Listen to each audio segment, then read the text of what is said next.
Here's the new SCP report, ma'am. Thank you, Jeremy. I'll review it right away.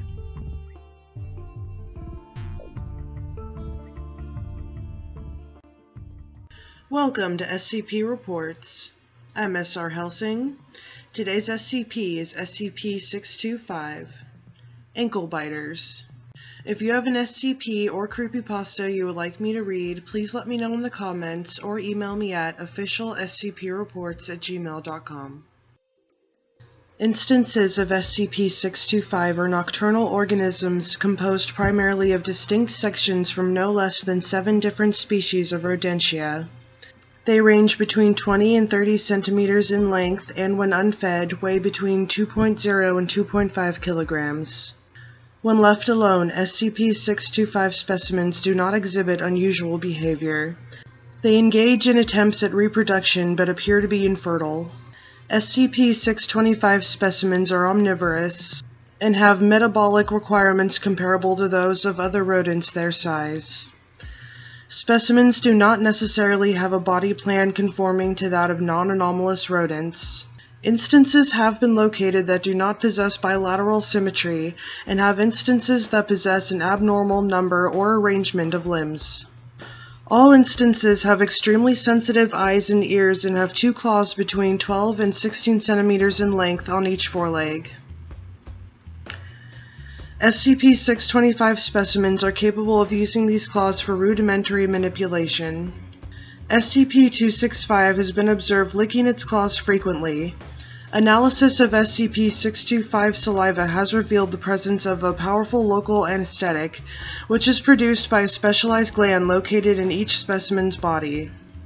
SCP-625 specimens will sharpen their claws whenever possible, resulting in an edge that is capable of cutting through flesh and most clothing materials.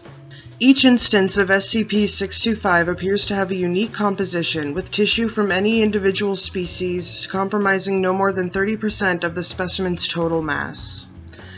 Separate sections are joined together seamlessly on a cellular level, although there is no mixing. Despite being composed of biologically incompatible tissues, no allergic reactions or other health issues have been noted. SCP-625 is capable of surviving the majority of its bones being crushed and the removal of significant quantities of flesh without significant impairment for up to 45 minutes. The reason for this is unclear. Specimens of SCP-625 may be subdued by bright lights, 400 lumens, or ultrasonic noise. When exposed to these stimuli, specimens will enter a dormant state in which they do not react to external stimuli. This state will last for approximately 80 seconds after the removal of the offending stimulus. When not in a subdued state, instances of SCP-625 are hostile to humans.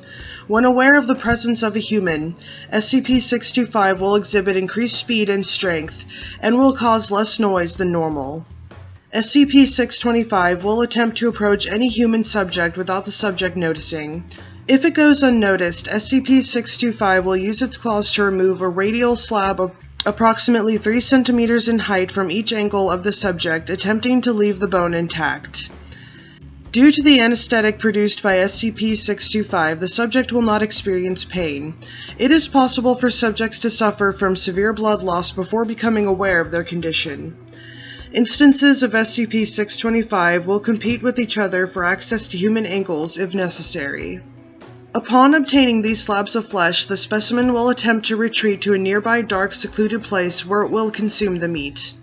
SCP-625 does not appear to use human flesh for nutritional purposes, rather behavioral alterations will not become obvious until the 4th time SCP-625 engages in this behavior. Addendum: all wild specimens of SCP-625 have been recovered from their Scotland. Due to the sparse population of this area, geographic analysis of recovery locations of SCP-625 was able to suggest a connection with a cabin owned by one Peter Murray, a local recluse. Interviews with those familiar with Peter Murray provided little information of interest, other than the subject complained of frequent migraine headaches and may have suffered from disorganized schizophrenia. The subject was found dead in his cabin approximately 20 days after the first report of SCP-625 behavior. Analysis suggests that he was dead for approximately 1 week before the aforementioned report. Cause of death was blood loss during an apparent attempt by the subject to amputate his legs below the knee with a saw. A journal kept by the subject was generally incomprehensible, but suggested that he feared the animals that he had taxidermized. No evidence suggests that Peter Murray ever owned any taxidermied animals. So these are little rodents. Some of the rodents look normal, and some of the rodents appear to have like limbs and body parts from other animals that function completely normally on their body for some reason.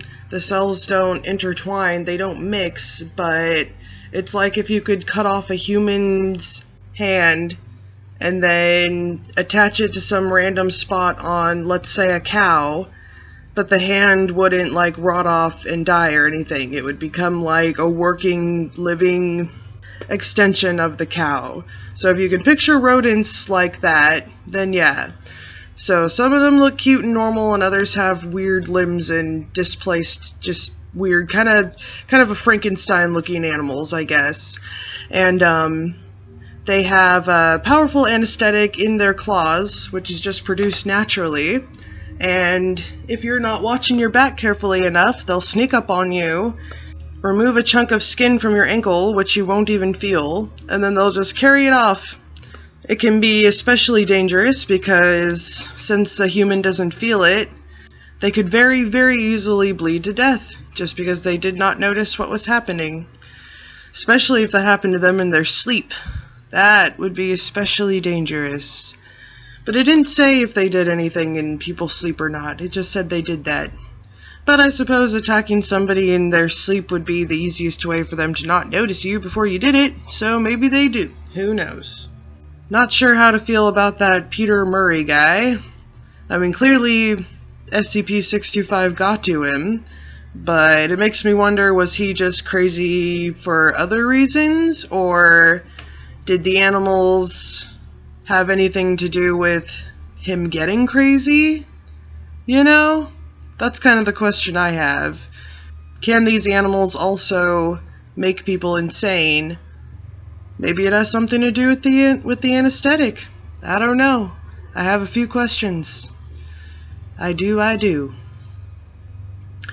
Thank you for watching SCP Reports. I'm SR Hellsing. If you enjoyed this video, please like, comment, subscribe. Maybe request an SCP or a creepypasta of your own, and I hope you'll watch the next episode.